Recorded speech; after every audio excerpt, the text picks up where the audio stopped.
I'm Nic Gowing. Some of you may recognize me. I used to be on television. But I'm here really to share with you thinking about the unthinkable. And at 6 o'clock this afternoon, the unthinkable is going to start happening with a blizzard of at least 100 executive orders coming from the new White House.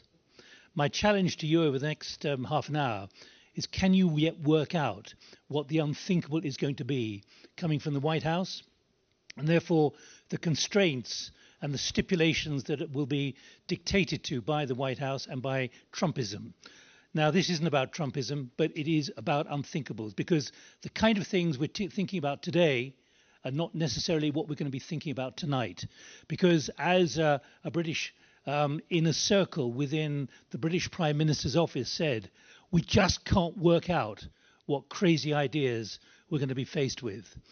So what I want to do, and I pay every tribute to Mark for what he's done with unDavos, is talk about thinking the unthinkable in my experience. I've been on the road for 40 years, but it is about thinking the unthinkable. And of course, if it's unthinkable, you can't think about it. But it is where we're heading and where we have been heading for the last 3 or 4 years for reasons I'm going to outline to you. And it's how you prepare for it, how you prepare for what is happening. My background, I've been on the road for almost 40 years. I've been in all the revolutions in Eastern Europe, apart from Romania. I was there when the wall was, when the Communist Party Politburo member said, the wall can open. I tell you, a month earlier, standing next to Honecker and Gorbachev, that was not on the agenda. There are things happening like Syria in recent weeks, which no one expected, but they have a disabling and a destabilizing impact. And what I'd like to do over the next 40 minutes or so is really get your brains into thinking the way that leaders are having to think, because I've spent a lot of time with leaders and many of them are disabled by the enormity of what is now happening. What happened in Czechoslovakia, what happened in Russia. Well, we now know what happened, but what is now coming down the track is really quite uncertain. And how you prepare for it, but how you prepare for it smartly.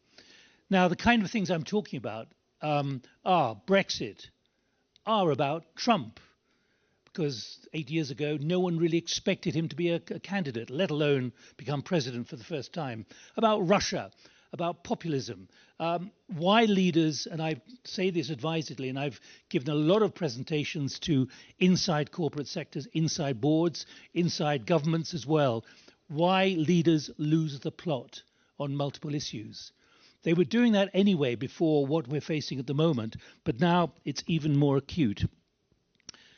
How do you prepare for it smartly? Well, I've taken this title from 1962, from the Cuban Missile Crisis, when Herman Kahn said to President Kennedy, Mr. President, you don't realize the Soviets with their submarines are nuclear-tipped torpedoes, and they're going to use nuclear-tipped torpedoes against the American fleet. Have you thought about that? It's an unthinkable, but actually it was very realistic. So I don't claim originality on this, but I do claim that there's a connection between what we're going through now and certainly what we were going through in times like 1962. Brexit, you know what happened. Even David Cameron, the British Prime Minister, did not expect it. I gave a presentation like this almost 8 years ago, because there was the head of policy planning in the German Foreign Ministry. He said, I can't get my fellow diplomats to think differently about what is happening, to think about Putin, to think about Russia, to think about the destabilizing intentions of China as well. I just can't get them to think. Yet what we're facing is an end to tranquility. That was 8 years ago. The tranquility which is ending was something which we took for granted, but is no longer guaranteed in any way, shape or form. And I'm going to give you evidence on that in the next few minutes. Of course, we can laugh at this, but The Economist had it about right, about how Trump and Trumpism is using a heavy, massive ball in order to swing and get his own way. What you're seeing around the world now is replication of that by many government leaders, many autocrats. Many of those who, even those who've been elected democratically, as with Orban in Hungary, they get elected, but they swing their enormous ball of change in the way that that Trump wants to do.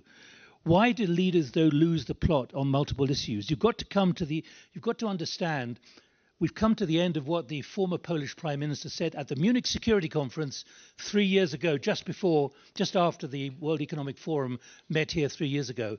He said, we don't really realize we've come to the end of a 2-decade nap, a 2-decade geopolitical nap.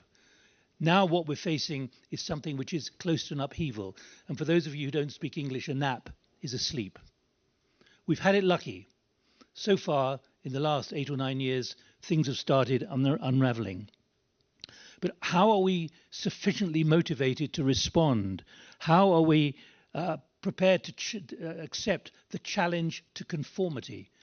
Because this is now going to be a destabilizing impact. It already is on publics, on society, and therefore on the ability of governments and also the corporate sector to handle this. It is that severe for reasons which I'm going to outline in a moment. I left the BBC, by the way, by choice 10 years ago because I could see the way things were moving, and I could see the way things were developing in this whole area of Unthinkable.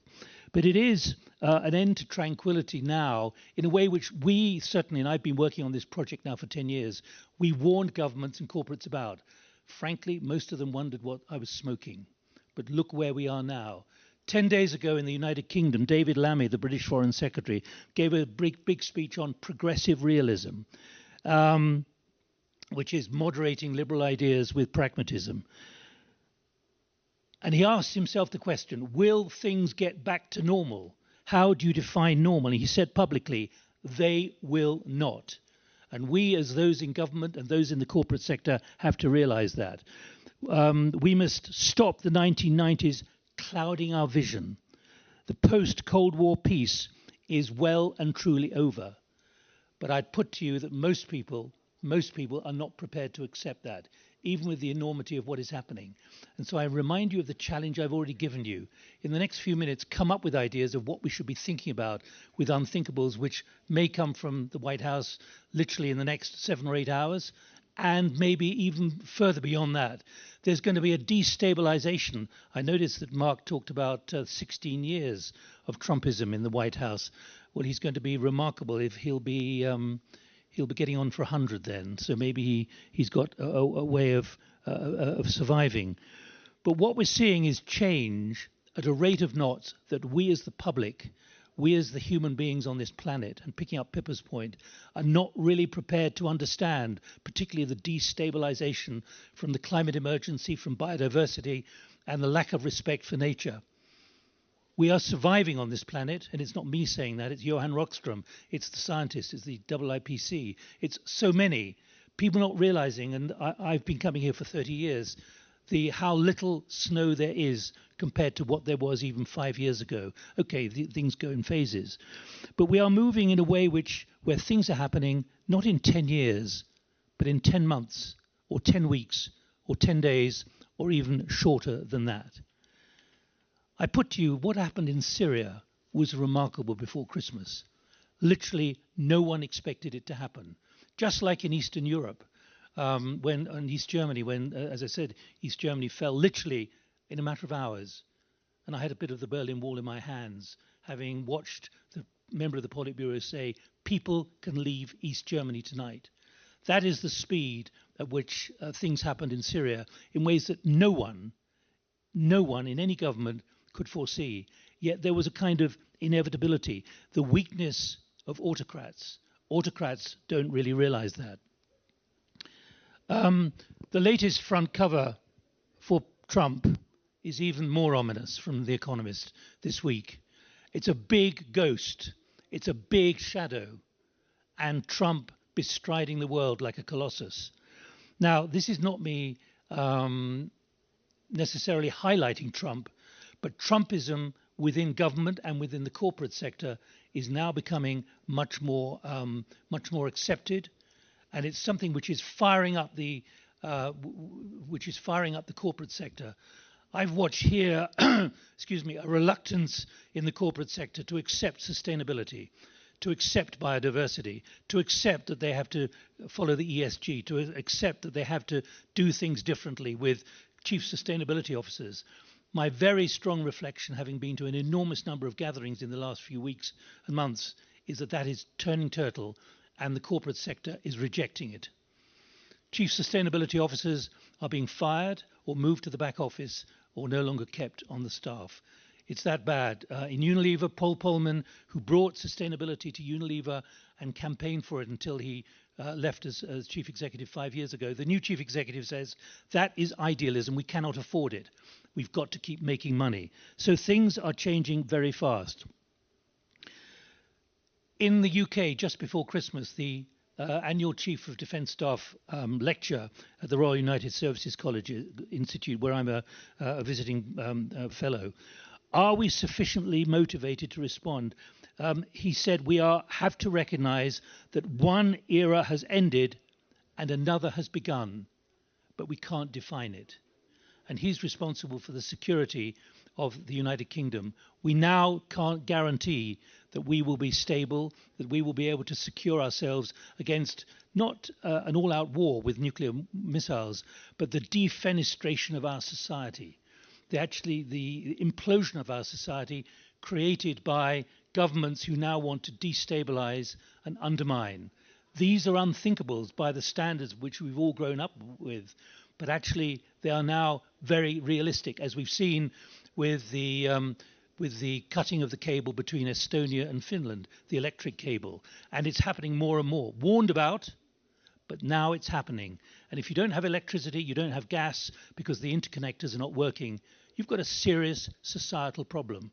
A societal problem where people don't have electricity, they don't have power, they don't have heating, and they're blaming governments for not getting it right. But there was a standoff recently off Southern Ireland. 92% of the internet traffic across the Atlantic goes through cables off Southern Ireland. Southern Ireland barely has a navy. It was the Irish Navy who saw off the Russian fleet, who were monitoring, who were charting the cables so that they could be prepared and ready for the moment when they get instructions from the Kremlin to up their challenge to the infrastructure that we take for granted. Every leader is now facing this, and my very strong word to you is that most leaders cannot handle this. They can't cope. They are not prepared to do it. They're not prepared to engage it in the way that I'm setting out. So what I want to do is turn the light on, to turn on the light bulb, turn on the light bulb to make people realize. And when I talk to those inside corporates who let me in, those inside governments who let me in, there's that kind of sense of a division in the room of those who know that what I'm saying is right, but they can't actually make the conservative, more conformist thinking change.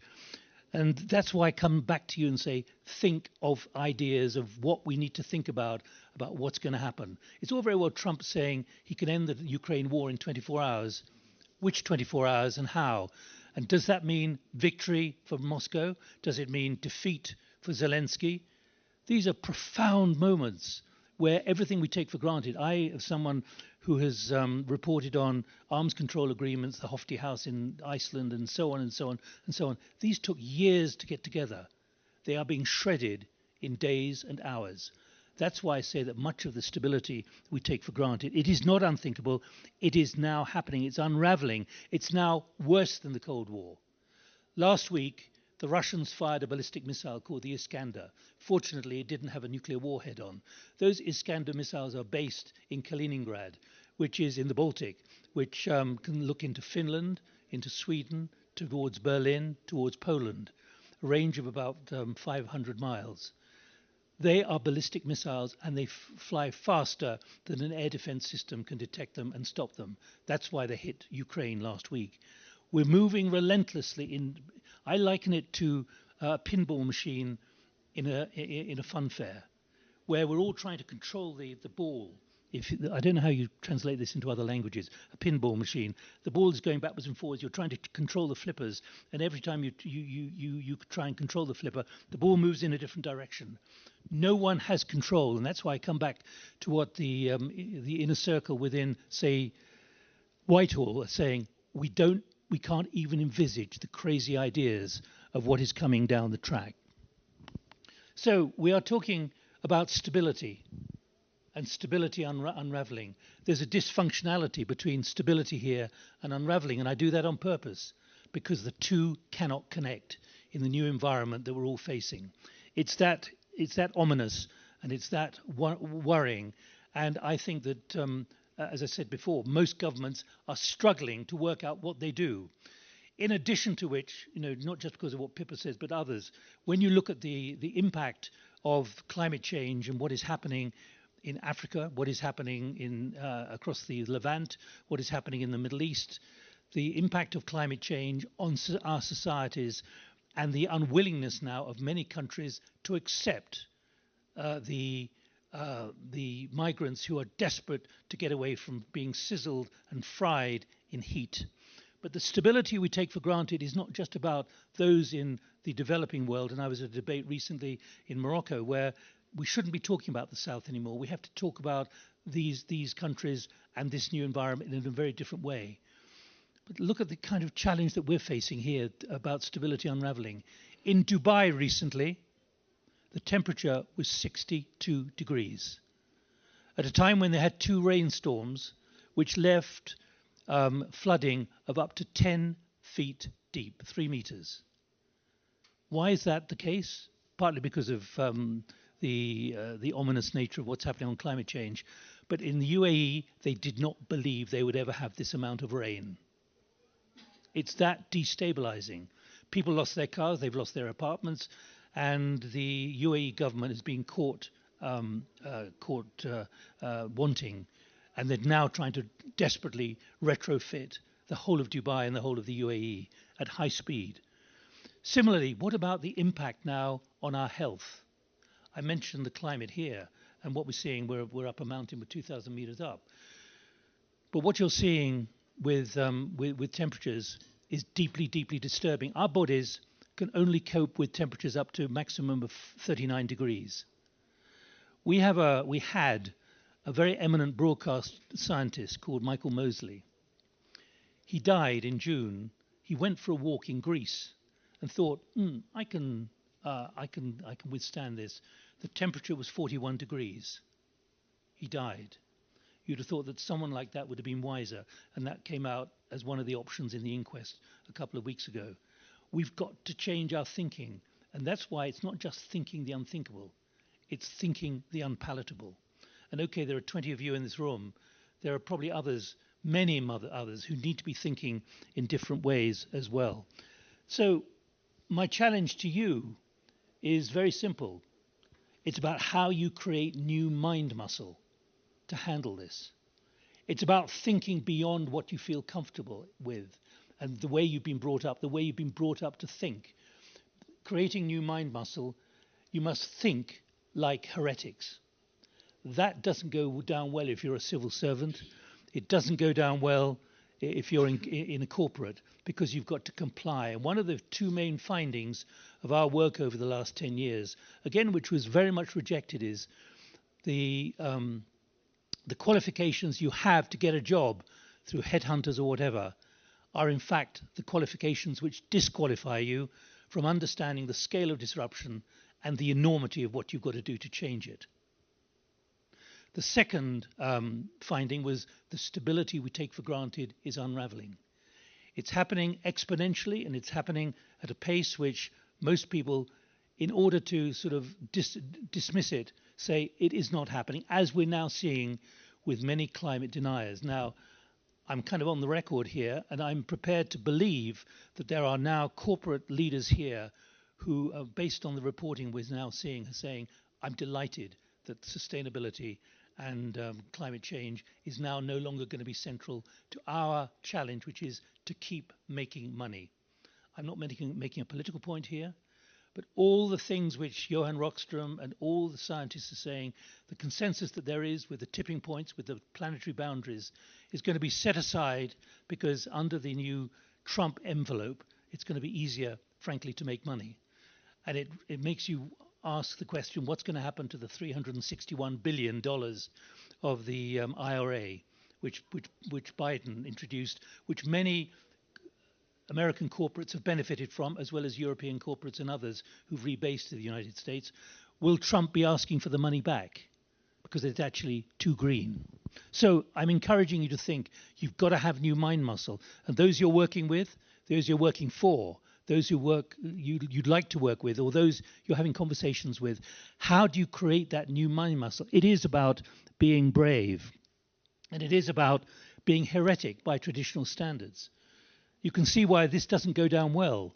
But there are those who sit, as you are, in a briefing for 10, 15, 20 diplomats, civil servants, like in Berlin back in 2016, who come up to me afterwards and say, you're absolutely right, but we can't talk about it internally yet, because there isn't that mood for it. I think there are two books worth referring to here. The Jungle Grows Back, America and Our Imperiled World, by Robert Kagan. He wrote that almost 10 years ago. But coming out next week or the week after next is Wasteland by Robert Kaplan. Kagan Kaplan is always kind of confusing. A World in Permanent Crisis. And that's where we're at now. And when I mentioned David Lammy, I could have said that 5 or 6 years ago. Okay, there's a new government in the United Kingdom. He's a Labour foreign secretary. But what you're seeing now is a wake-up call and the awakening of anxiety in all of this, to think about crazy ideas in this new environment. I'd like to introduce you to Andrew Liveris. I first met him many years ago. He's Australian. He comes from the Northern Territories, from Darwin. He's Greek. For 42 years, he was in Dow Chemicals as he made his way up to chief executive and also to president. He left a few years ago. But I met him at a conference. I interviewed him at a conference, and I was very struck. He's written a cracking book, which is essentially that there is no box to be out of anymore. You've got to think very differently. You've got to think that all the things that you've learned in your rise up the executive pinnacle have got to be rejected. You've got to think so differently. You've got to be a radical, and it's got to come from the top, and it's got to come from every level. You've got to be that heretic. And I would urge you, if you're fascinated by this, it is a great book. It breaks every single rule. But he can say that now, of course, that he's no longer running a company. That's much more difficult for the shareholders. It's much more difficult for the board to engage and to embrace. As I say, we've been warning about this for 10 years. And I come back to conformity. We're an obstacle, not an enabler. In other words, people within the systems are becoming difficult to cope with. And many people are now thinking, particularly the next generation, do I really want to be part of a system which is so obstructive to what I believe in? I'll take this one stage further. Every country, large or small, has a national security strategy. I've said very clearly to national security advisors in several countries, actually you should be thinking of broadening this definition to national stability strategy. National stability strategy. Because in the United Kingdom we are an island. When the gas doesn't flow anymore from Norway, or the electricity doesn't come from France, or the wind doesn't blow, then the people think you as the government have failed, when actually the realities you're facing are of a very different nature now. So national stability strategy. Let me just go back a few years. This is what I used to do. I used to present The Hub on the BBC. But I wanted to pull, when I left the BBC, by choice I have to say, no one kicked me out, back in 2014, I wanted to pull back the drapes, having spent a lot of my career inside Eastern Europe, inside Russia, I spent time, thanks to the KGB, being locked up. I've had my run-ins and so on. I've written 2 books on the Soviet style of leadership, the Soviet style. And I witnessed what happened in Poland during the 1980s, starting in the shipyard strikes with Solidarity in Lech Wałęsa in 1980. That dates me a bit. It is 45 years ago, which is deeply scary. But much of what I think I was reporting and much of my colleagues were reporting is now unraveling. When you see what's happening in Slovakia, when you see what's happening in Hungary, when you see what's happening in several other Eastern Europe countries, in Moldova and so on, much of what we gained and was won in terms of freedom and democracy. Fico, the Slovakian Prime Minister, he survived an apparent assassination attempt, although there are those who fear that actually it was a set-up job. He's already been to Moscow, and then he disappeared, and he turned up in Vietnam. What is going on? The kind of changes that we assumed were taking place are now being reversed. So the image and the shadow of Putin is everywhere for reasons that I don't have to tell you. That is why it's quite remarkable what happened in November, almost 4 years ago, when Bill Burns, the US CIA, head of the CIA until this evening, a remarkable diplomat, went to Moscow on the 2nd of November and said to Putin, although Putin got out of town and he had to do it virtually, Bill Burns said, "We know what you're doing. We know what you're building. The Zapads, the exercises are going ahead, but we know what you're configuring for, which is an invasion of Ukraine. We urge you, we ask you not to go ahead. Please stop it." What is changing is the fact that that can now be monitored by human means, by human intelligence, and by national technical means. It's quite remarkable what is now possible. But that is why I'm saying that this is a red screen. It's a red screen of warning in this new environment about how to handle this. And let me go to what we were warning about 4 or 5 years ago. Thinking the unthinkable, yes, but on the world today, which is the bi-monthly publication of Chatham House, the think tank, they were prepared to run with this in 2018. And they ran with it with this cartoon, which is fantastic. It just chimes directly with the kind of things that we're talking about. Leaders who are struggling to hack their way through the undergrowth, blindfolded, unable to see their way forward. And we said in the leadership challenge right at the beginning, and I'm going to read it to you now. In the United Kingdom, a majority could vote in June to leave the European Union. In the United States, the presumptive Republican presidential candidate is Donald Trump. Britain out of the EU, President Trump. To express incredulity is not a political judgment. Until a few weeks ago, what many viewed as outlandish unthinkables were not even being considered or investigated as part of corporate or political risk assessment. Now they have to be. And people said again, what on earth are you smoking? But you need to look at the data. You need to look at the evidence. And you can see a trend here, which is ominous, which is sinister, is moving in the wrong direction, and doesn't hold hope in many directions at all. This is not about being negative. Good leadership is about being realistic. It's also about being positive. You can be positive about being pessimistic, because good leadership is how are we going to get ourselves out of this mess, and do we grip the enormity? I may not have worked on the basis of my career understanding that arms control agreements are coming to an end, membership of the European Union is coming to an end, but you've got to do that. You've now, as a member of a government, you've got to think in different terms. And that's why we say that this is about changing culture, changing mindset, changing behavior, and why it is not just about unthinkables. It's about unpalatable. The unpalatable. The evidence is there. You may not like it, but my goodness, you've got to take notice of it. And that's where we're at. We've been at it for several years now. Now I think we're getting to the point where that reality is gripping. It's very difficult to talk to leaders because leaders don't like to admit they've failed, especially when they're in office. But let me quote to you what David Cameron, the former British Prime Minister who then became Foreign Secretary until last year, he said in his autobiography about Brexit, he said, "I am sorry I failed." And he failed because he didn't understand and didn't look closely at the data, the polling data. He believed that as he and the Chancellor were thinking, we will get away with it, they could get away with it. They did not. And there's an object lesson here, because Cameron said, I deeply regret the outcome and accept that my approach failed. The decision I took contributed to that failure. I failed. And there are 2 points I want you to take away from this. I did not fully anticipate the strength of feeling that would be unleashed, both during the referendum and afterwards. I'm truly sorry. And then this. The failure is why? Because the physics of policy have changed. Feelings were prioritized over facts. And that's why so many political parties in what we can loosely call the Democratic West, although we shouldn't be using West anymore.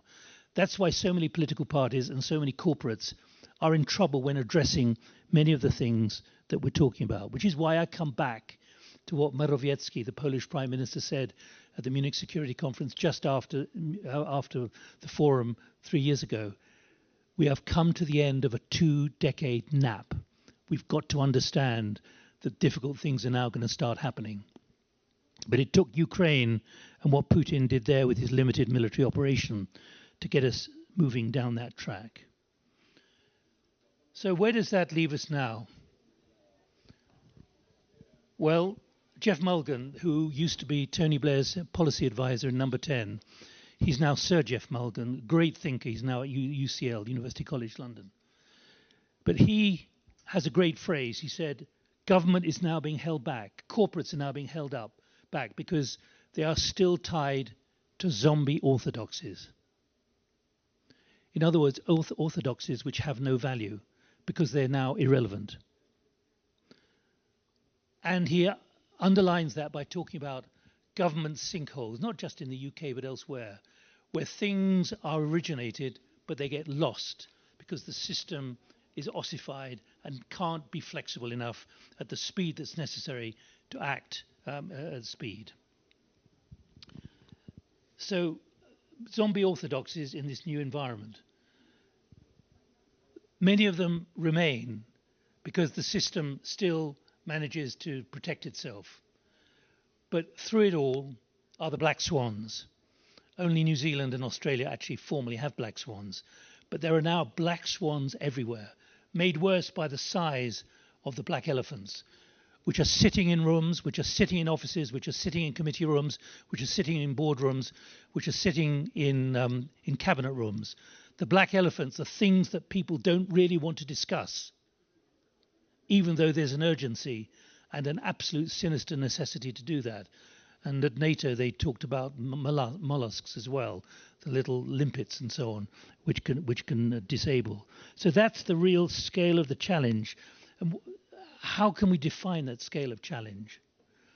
Firstly, this comes from the former Chief of the Defence Staff in the UK from 5 years ago. He said, what we're now faced, and I face every day, every hour, is like eating an elephant in one mouthful. You've got so much happening, it's like trying to do a Rubik's Cube in 2 minutes. Eating an elephant in one mouthful. It is enormous, the challenge, and the speed and the compression of the timeline. The half-life of an issue, not just because of the media, the half-life of an issue can be as short as a few minutes in this environment. But it's even more sinister than that. The scale of the challenge was defined by Chris Donnelly. He's director of the Institute of Statecraft, a great Sovietologist, great Russian expert, great policy expert, and feels rather like we do, that actually, even if you give good advice, it's very difficult to accept it. He said the following: the rate of change we're going through at the moment is comparable to what happens in wartime, yet we think we're at peace.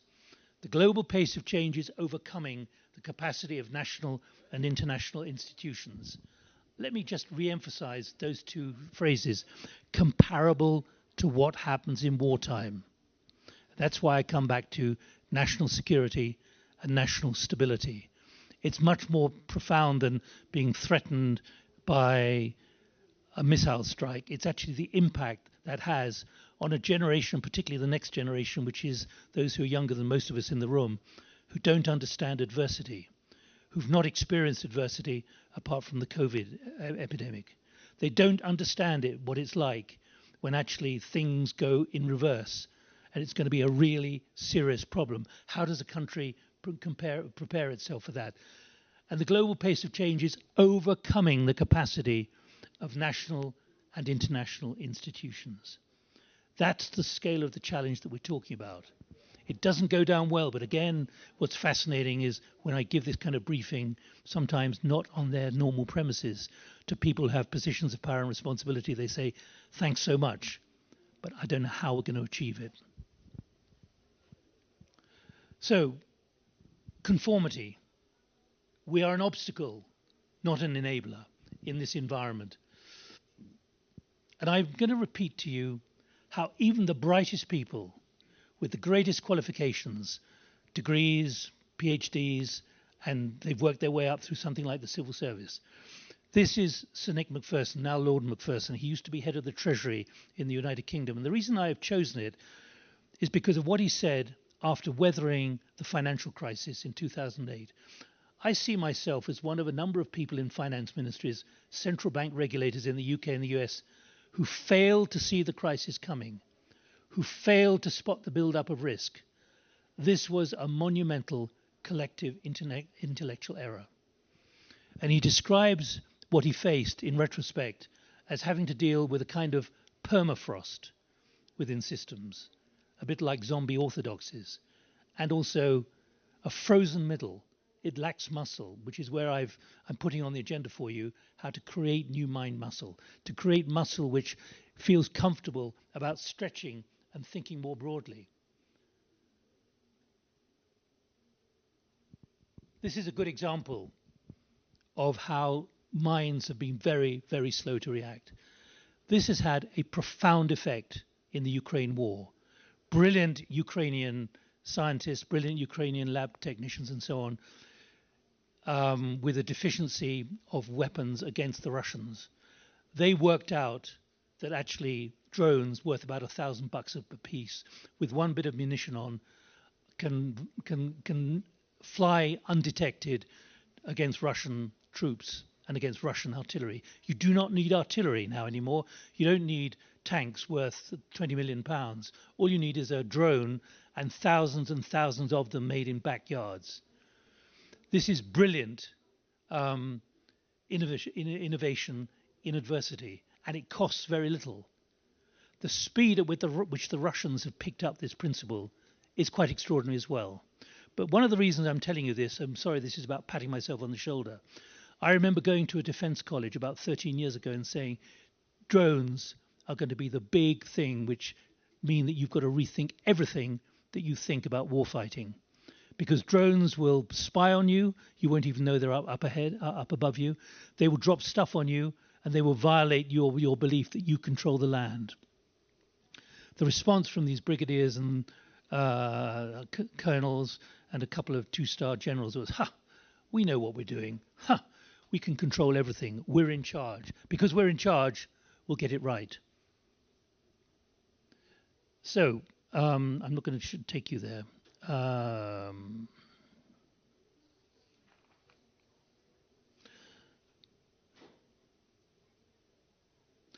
So what I'd like to do is share with you a number of words which come up time and time again. People who challenge orthodoxy, who raise issues of the unthinkability, are routinely dismissed over the water cooler or even publicly as mavericks. Mavericks, if you use one word, can diminish and can violate somebody. But if you talk about that maverick as a visionary, it has a completely different meaning within government systems and within corporate systems. Similarly, that person over there, or George or Diana, is wacky, dismissive.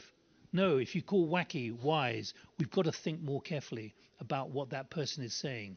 It's a culture within the office, literally based on one or two words. And no, that person's bonkers coming up with ideas like that.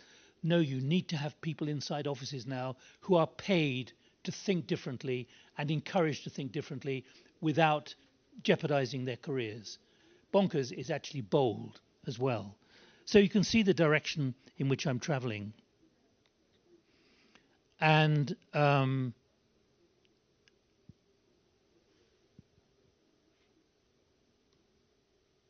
the timeline as well is important in all of this. How quickly can you respond? How quickly can you have initiative? How quickly can you challenge as a maverick? And this is a very crude way of expressing what a crisis is, a timeline along the bottom of maybe 36 hours, the impact somehow up the left. But traditionally there's a feeling of we are in charge, therefore we can control the information feed, the information area. And we've got about 24 hours in which to do that. That went several years ago, that assumption. You've got to move incredibly quickly, much greater impact, much shorter timeline. And that timeline moving relentlessly towards the left-hand side. You've got to have systems in place which allow you to respond in ways which you're not traditionally used to.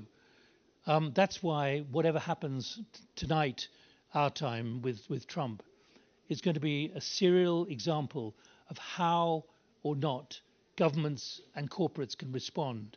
Because with this information flow, you've got a pinch point in the top left-hand corner where the information edge is incredibly tight to the timeline of zero. And that's when you get the real squeeze, because in that squeeze, where do you position yourself? You can be F3, I call it. You can be first, you can be fast, but how flawed are you? And people tend to sit on their hands and make decisions which are delayed as much as they can. I made the announcement of Princess Diana's death. I was in the studio for 5 hours. We were being fed false information from Paris about a woman who was seen walking away from the car wreck. I couldn't go on. I couldn't be on air and quoting people like that. In those days, we didn't have mobile phones. People are prepared to lie. People are prepared to deceive in order to get some kind of control over the information space, and it's made worse by the way in which stuff is described as woke or flawed or fake news. If people don't like what they hear, they describe it as fake, even though it's right. And if you're in a government, and if you're in a corporate, you've got to be right with your information. So these are the kind of things which I wanted to get over to you in the time which I was given by Mark, because actually it's a pity more people aren't here. About 120 people signed up, I have to say. We thought we were going to be overflowing. Is that this is a profound and a fundamental challenge to the credibility of leadership. Now, it's easy for me to say I'm not a leader. I am leading my own project. But I can tell you it's tough having this kind of discussion, and you're not getting any resonance at all. So let me pause there and see if anyone has got anything you want to put on the agenda for what Trump may say, or any questions from what I've been saying. Can we get the microphone? We've got 15 minutes. We're going to end at 12:30. Hello. Yeah, thank you, sir. It was very stimulating. Sobering? No, not really. I very much agree with what you said. My name is Yaroslav Vazhnuk. I'm from Ukraine. I'm an entrepreneur, actually building autonomous FPV drones, just like the one. Have I described the drone manufacturer? Yeah, you did a great job. Yeah, you just said there. Can I express my admiration for what you've done? Well, thank you. That's, a whole country. I'm just a small piece of it. Thank you.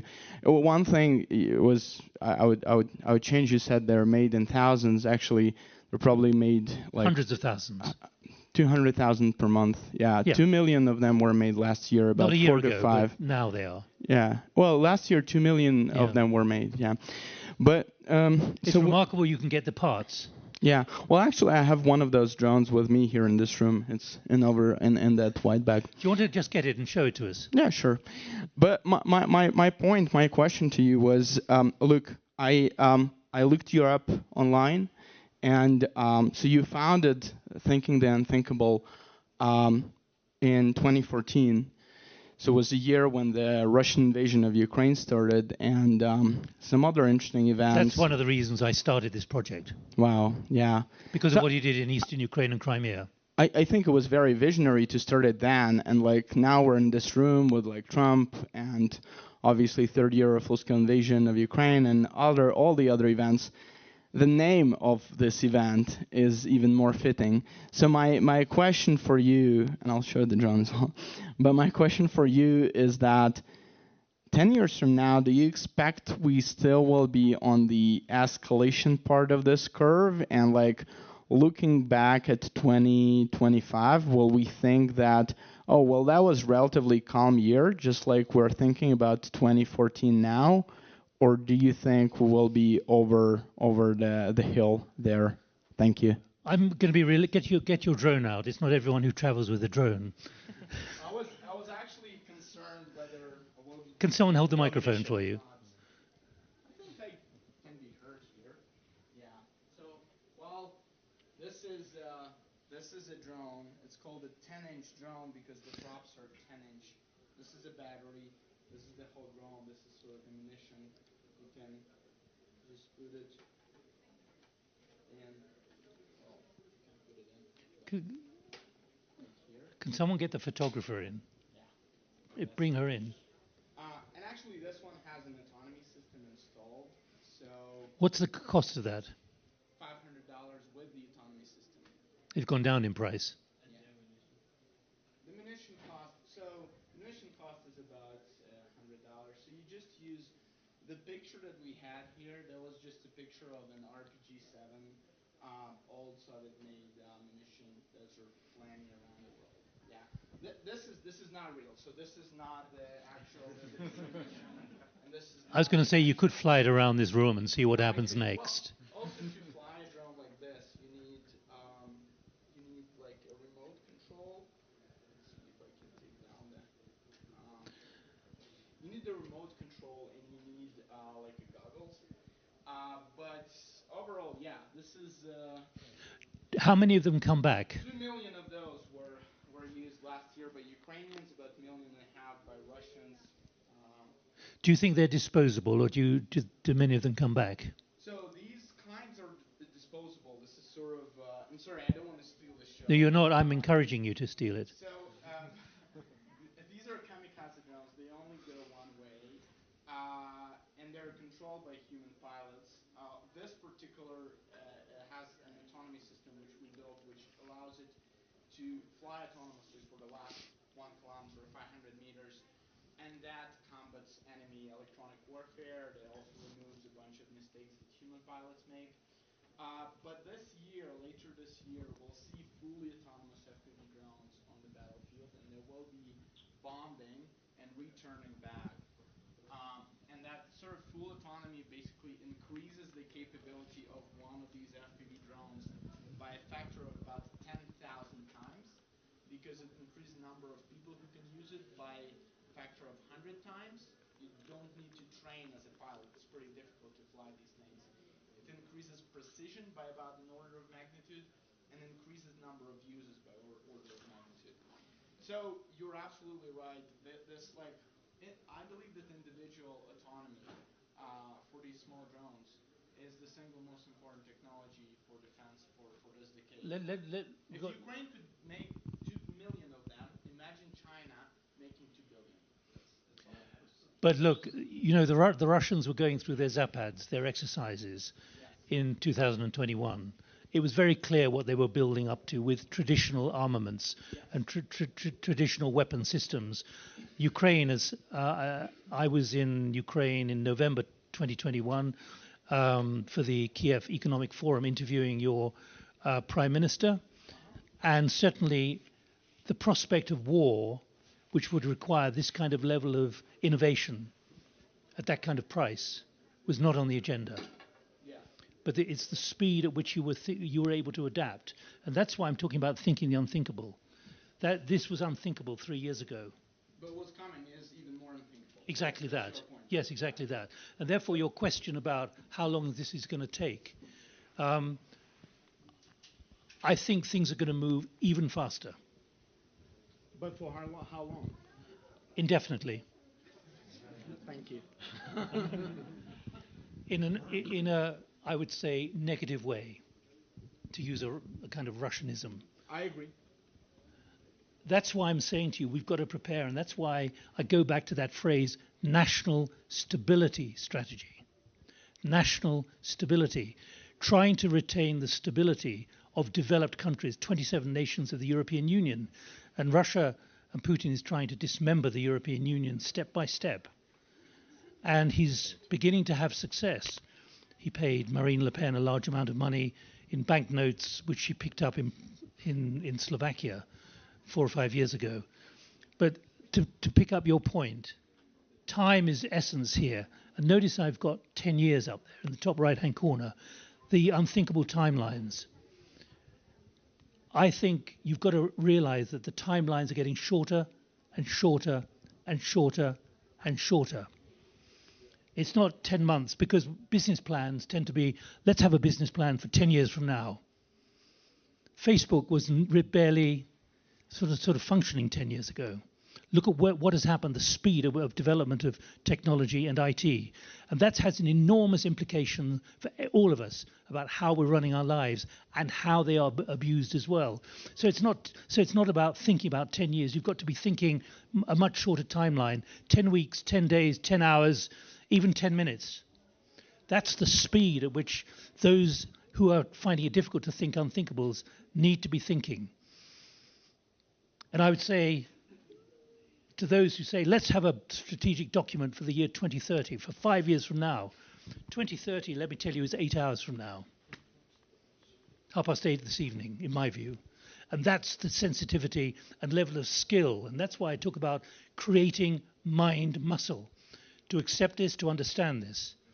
I'm not a negativist. I'm a pragmatist. And that's why much of what we're taking for granted here, even in Switzerland, is under challenge. Anyone want to disagree or come back? Got 10 minutes, please. Get the microphone. Thank you very much indeed for bringing that. Is it for Eric sale? Ledegaber.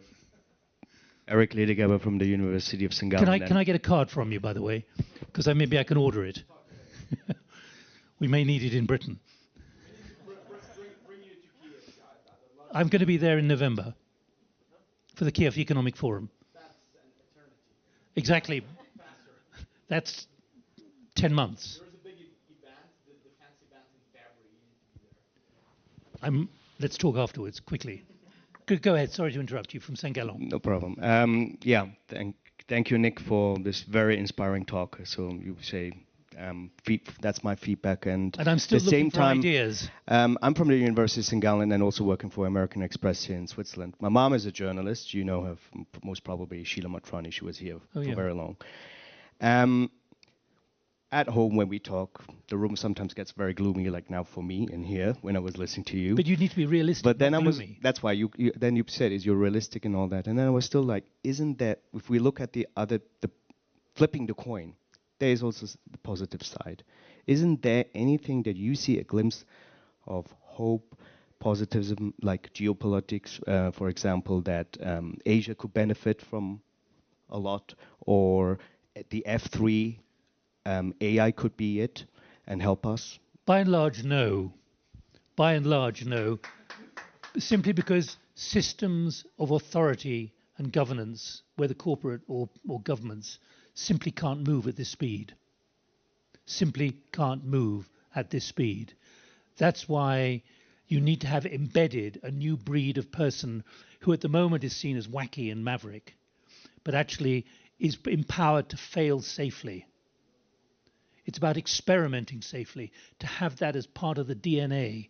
It's damn difficult. And if you're from St. Gallen and you've got a business school, I'd be more than happy to come and test this out on some of your, I don't know what you call them, students or whatever. Seriously, because that's actually from that other things develop. But it's not about being gloomy. It's about the realism, whether in IMD in Lausanne or wherever. It's about thinking of new ways of leadership which can be positive faced with negatives. Because there's no point shutting the door and sort of saying it'll go away. It won't go away, is my planning assumption, even if you feel distressed by that. That's why I keep going back to Morawiecki and what he said 3 years ago. We've come to the end of a 2-decade geopolitical nap. Who else wants to come in? We've got 5 minutes. I still haven't had an idea from you yet of what Putin... Please. No, Well, anything. Yeah, yeah. I was likewise inspired. Thank you very much for all this information. Trying to find new tools and ways to find unthinkable things. It's maybe also time to use new tools that have been used widely over the 20-25 years. Maybe also it's about systemic constellation work, where you can actually try to find things that are hidden in space. And try to ever thought of this? Like, sure. Okay. But you know, one of the things we take for granted, you're using your mobile phone, we're all using a mobile phone, we're glued to it. We're glued to it. When the system is actually sabotaged, either by smart pebbles up in space, or what is happening now with Starlink and so on, that could be disabled very quickly. The impact on the psyche of people who cannot phone their family and say, I'm safe, is going to be enormous. It's a form of invasion which is not a kinetic invasion. I was not actually talking about space. I know, but I'm using that as an example. Okay. Just please, behind you, on your right. So thanks again for the talk. I was just wondering, when you think the next nap is going to happen, and what will it take for a new nap to start? I mean, do you think the new world order needs to come into form, into shape? It's a new world disorder. Okay, but I mean, as I said, I think, do you think there will never be again a time of stability? Because I think stability probably requires some sort of order. And I was just wondering whether you can imagine a new kind of order which may emerge in future. I think it's like on a long-distance flight, you grab a nap when you can. Okay. That is not being pessimistic. It's about being realistic. And I can't foresee it. I would have said all of this before Trump was re-elected on November the 5th. Now that is accentuating the challenges that we face. He's appointed a former broadcast journalist. I have future as a defense secretary now. He's appointed a lady wrestling champion as the education secretary. I could keep going, but you know. But there will be a post-Trump phase at some stage. I mean, it might take 10 years or so, but eventually it will come. But what will have changed in that time? Sure. And that's the point I'm making here about the speed at which everything is going to change. When the president, and he said this yesterday at an inauguration gathering, he said, essentially, I'm going to be producing more than 100 executive orders. 100 executive orders. That means significant change, not just pardoning himself. But I have no idea what he's going to do. But that is the kind of thing which could take months, if not years, to get through the US Senate or any parliament, instead of which, instantaneously, he's going to change the order in which things are done. He and Musk are going to defenestrate government and governance. All of that has to be adjusted to if you've still got a job. It's all very well having principles. But so the answer to your question is, I'm afraid I have nothing optimistic to say to you. The good planning is to plan for this inevitability, even if you don't want it to happen. And that's the sign of a good leader. Anyone else, please? Are you Ukrainian as well? We spent a lot of time there, but no, I'm wondering, because obviously you started your conversation thinking about the leaders that are here are thinking about the money, how we continue making money on this regard. So I'm wondering how much the dual-use technologies for you are a door opener to bringing these important, obviously, innovations to general public and to decision makers, in the sense that you can put, this is making money, therefore we can connect this to the defense as well. Everything I'm saying has no price to it, monetary price. That's why I come back to that phrase of developing new mind muscle. That comes free. It's about awareness. It's about what smart people think about. It's about what people thinking about, even if it's out of hours and so on, thinking differently, realizing the difference. So I'm not sure I agree with what you're suggesting. I come back. This is about creating new mind muscle. Good leaders need new mind muscle. The trouble is, the constraint of making money now is going to make it more difficult to have mind muscle and save your job. I've seen this, let me tell you, in several conferences recently where people I would naturally expect to want to speak are sitting on their hands, particularly since November the 5th, because they want to keep their jobs and be conformist in order to look after their kids, the mortgage, etc., etc. It's very crude, but that's what I've seen and that's what I've heard. I could have said much more, but I couldn't, because I didn't want to risk people picking it up in the office. So I think I need to stop. Go ahead. It seems like there is this question hanging in the room. Okay, everything is really sad and gloomy. So what do we do? You don't have to talk about sad and gloomy. You've got to be pragmatic. Yeah, I agree with you, and I think that I remember myself and many of my friends in the months coming before the 24th of February 2022, the Russian invasion of Ukraine, and we were feeling like, okay, the hell is gonna break loose, but what do? We started preparing, but I wish we were preparing much more, and I almost feel like the whole world is now in that situation, like the hell is about to break loose. There are so many risks and dangers ahead, and I think we should better start doing more faster before things go really, really bad. So I think we should just start working more. We should be definitely investing more in defense. We should definitely be questioning the status quo, what was spoken about today, and we investment in defense and in innovation overall in Europe, like the Mario Draghi's plan, that should be center of focus in my opinion. And my last point, if anyone interested in Ukraine drones and so on, there is an event at 3 p.m. at Monaco House. I will be speaking on a panel there about Ukraine innovation, drones, stuff like that. The fact is that in February 3 years ago, when Russia invaded, no one could believe that in this current time, any country would want to invade another country.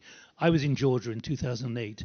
I was there watching the Russian troops come through the Rocky Tunnel with the president, who's slightly mad. But I was watching him coming through. You couldn't believe that a country wanted to invade another country. You couldn't believe that America wants to take over Panama. You couldn't believe that America wants to seize Greenland. But these are the new realities that we have to confront. No one can believe that tens of thousands of men are being drawn up, not for an exercise in the winter mud, but actually to invade a neighboring country. They screwed it up because they didn't have enough tires, they didn't have enough good equipment, and they could have taken Kiev in 2 days. Now you've got a country with an infrastructure which is struggling, where people live in their 19th floor apartment and they have to walk up with water and electricity. I don't have to tell you what it's like in your country, but just for those of you... It's actually not as bad as it might seem from the news. It is horrible in some places, but it's completely livable. But you don't know where it's going to happen. Yeah. I got to stop. But look, thank you very much indeed for your patience. I've got some cards here. If you want to just keep an eye on what we're doing, do pick up a card from me. But thank you very much indeed. I know none of you have come up with unthinkable ideas of what's likely to happen this evening. I've got a few which are related to the collapse of our ecological. Well, there you are. Yeah. If you just add to the problem of war. Thank you very much anyway, Pippa. Yeah.